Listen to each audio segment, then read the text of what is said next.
So today I'm going to show you how to make a Zeer, which is a very low-tech, primitive kind of refrigeration.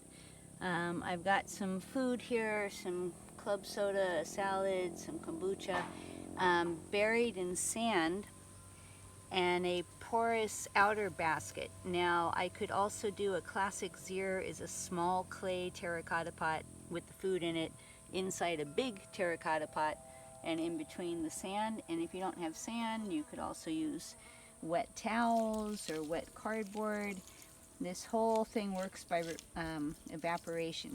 So I'm going to get all that sand wet, and then the basket on the outside, or like I said, you could use a clay pot, is going to slowly allow the moisture from the sand to evaporate, which is going to cool off the food inside so that I can have a cold drink and preserve anything that might go bad if your fridge loses power like ours just did.